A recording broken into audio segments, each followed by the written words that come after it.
Are you ready for another Pink Slip to Power Move story? Welcome back to Pink Slip Pavilion. It's Wednesday, which means we have another layoff story for you. And this week we have David DaCosta sharing his story from laid off to sharing joy. This pink slips the start,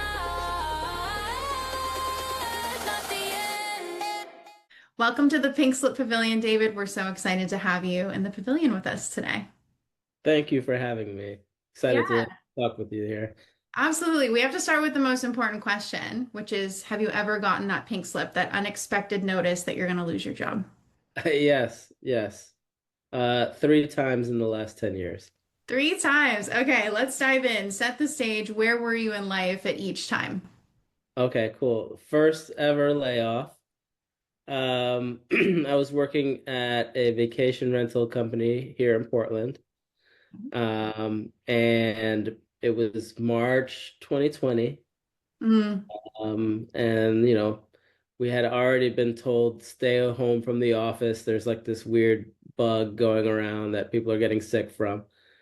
And then they had us all log on to this Zoom meeting, which was my first ever Zoom meeting in your and life. my first virtual meeting. Yeah. And they were basically like, yeah, we're gonna have to lay off pretty much everybody. And then we got asked to go to separate rooms.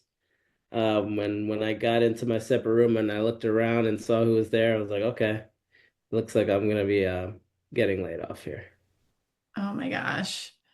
I think a lot of people will relate to that story because that's a lot of people's story in 2020. It was quite a year for everybody. Yeah, it was really I mean, first of all, it felt like the world was probably ending or something. We had Something. no idea that like it was just so scary already just with COVID. And personally, my wife was pregnant with my son, so I had a kid on the way. And at the time, working at that company, I it was like my first job that I truly loved. Mm. That wasn't just a paycheck. It was like something that I was really invested in, a place where I learned a ton about myself and about brand design. And then yeah, getting laid off was devastating and traumatic for me in like so many different ways. So yeah, it was a pretty scary time. So that was one time. How about the other Mhm. two? The other two, the second one was working for a dental software company, which was not the sexiest job. I did work on the brand, and that was fun for me. So I was excited about that, but the culture just wasn't a good fit for me. It was very sales forward culture, which most software companies have to be. I Yeah. just hadn't experienced that. And so getting laid off from that company, it was like 8 months in, after the brand work was done, was not super devastating because I had like already realized like, wow, I don't like this job at all. And you know, fortunately for me, there was like a nice severance that would like carry me over. And after having gone through that first layoff, I was kind of like, I know what this is gonna feel like. Mm. I know that, I'll eventually get another job and I'll be fine. Um, and so it wasn't as devastating. It was definitely almost a relief. So let's talk about the mindset difference between the two, because I think that's an important data point for a lot of people who haven't ever gone through a layoff. Yeah. So, what was your mindset that first time compared to that second time, outside of the fact that you loved the first job, the second one, less exciting? Yeah, well, the first one, I mean, if you really want to just be general about it, the first one was like, oh my God, my world is ending. And the second one was like, oh my God, my world, the new world is about to begin, and I'm excited and happy. That is such a powerful mindset shift. I think a lot of people experience that, but not everybody gets laid off multiple times, right? So I think that transformation happens for everyone who experiences a layoff. But having to go through a second layoff and having known, like, okay, the first time it felt like everything was ending and my story was over, and the second time it felt Hmm. like a new chapter to my book was starting. I love the visual comparison of those two mindsets. Yeah, and it's just perspective, really. And having been through it once, you kind of know that initial like heartbroken feeling is gone. Um, and then, by the time the third one came around, I was like, well, can I keep my computer? Like, You're like, I'm a um, pro. yeah, like I like seeing people go through their first layoff after, when I got to my third, it really actually allowed me to help the other people kind of go through it and get through it in a way where I was just like, listen, like we're all going to be working for a way long time after this. So this is when you look back, it's just going to be such a small blip on the radar of your whole career. Absolutely. I think that's really important for the audience to hear, depending on where they're at in their journey and what they may be fearing in the future or processing still from the past. And I will ask you at the end for your advice for those people. But I want Hmm. to talk about, we talked a lot about the mindset evolution, but I want to talk about the blessings that came out of these experiences because that's a big part of this is really showing people that there are blessings on the other side and that new chapter is exciting, even though in the moment it might feel heavy and hard and like you don't know what's next. So, what would not exist in your life had you not experienced those layoffs?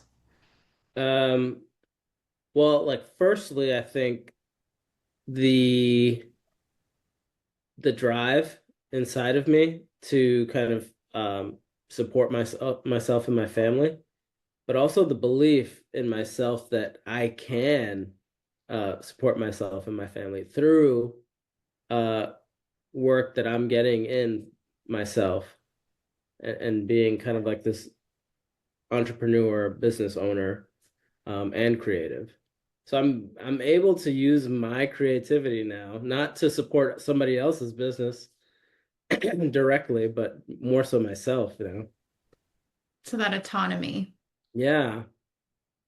Yeah, I mean, I always thought it would be possible, or I mean, there was an idea of it, but actually doing it is really reassuring to myself that I can. Do you think you would have taken the leap had you not gotten laid off? I don't think so. No, I'm by nature, I'm pretty conservative in that way and cautious in that way.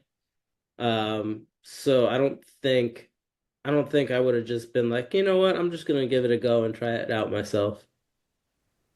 It's a big leap, and you're doing some really fun creative stuff now. So I do want to dive in a little bit to that too of what you were doing versus what you're doing now, because I think that's a really fun, inspirational way for people to see there's so many different ways that your story can evolve and what you're doing now. I don't know if you thought you would have been doing 5 years ago, 6 years ago.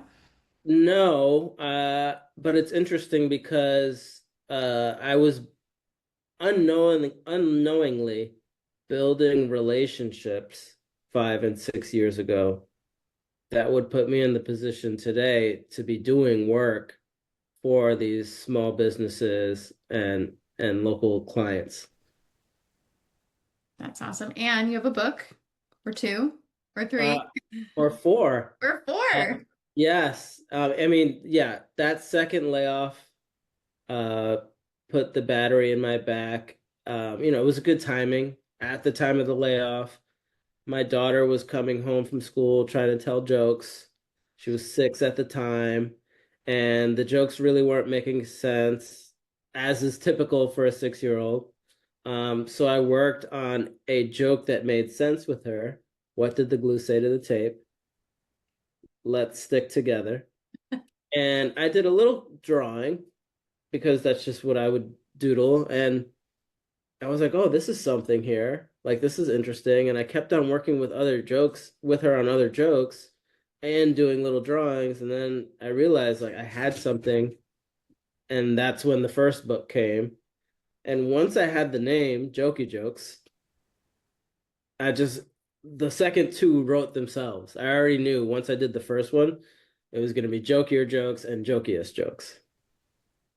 And now the fourth one is I can't believe it's more Jokey Jokes. I love it. And if you haven't seen these books, you need to check them out because they're so fun and a great gift for Father's Day, just want to say. But I love that you've taken a hard thing in your life and you've kind of found, I think, a lane that you didn't realize you could have found and really taken the leap of faith into finding a space where you get to be creative. Because I got to hear your story in a different setting. And one of Mhm. the things that really stood out to me was having that freedom of creativity, the things that you love to do, the things that bring you joy versus just the things that you're told to do as a creative. Yeah, and I think that comes with the luxury of time, being able to have this idea and then also explore it and push it. I was fortunate enough to get a severance and be able to work on this project while I was also looking for other work. So I mean, time is the most valuable thing we have, and you know, the timing of, having this moment with my daughter, the timing of the layoff, having time and runway to work on a book to get it out for Father's Day, it all just benefited me. Absolutely. So cool. Well, if you could talk to yourself back then, what would you want him to know? Now that you know what you know. Well, it's kind of funny because I always knew everything would be all right. Um, but I still would say it because it would just be more reassuring to hear everything's going to be all right. And just like taking everything that I've learned over my career, whether it was at like kind of these stuffy corporate jobs or these fun startups, all that stuff is going to be applied to what I'm doing now. So just like trust my gut, and all the little baby steps that you took before are going to benefit you later on. Nothing's wasted. Yeah, really, truly. So, wrapping up here, if there is someone who's walking through a layoff right now or is afraid that maybe one's coming, because we live in a very interesting time in history, or they're still processing maybe some of the emotions that come with being laid off, what would you want them to hear and know? There's a couple things that come to mind. And in no particular order of importance. I think as folks that work in the corporate field or for different businesses, we have kind of this blind faith that leadership knows what they're doing, and that's not always true. They're trying to figure it out too, and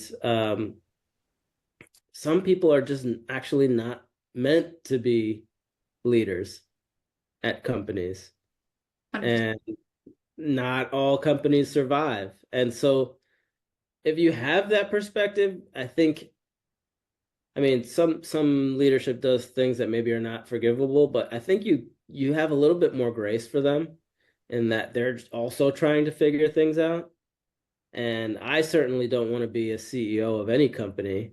Um, and because I don't think I'm built for that. And some people are just not built for it. So that's when those like mistakes come, and like, finances are out of order and multiple reorgs to figure out if this is the best fit or that is, or they hired the wrong people.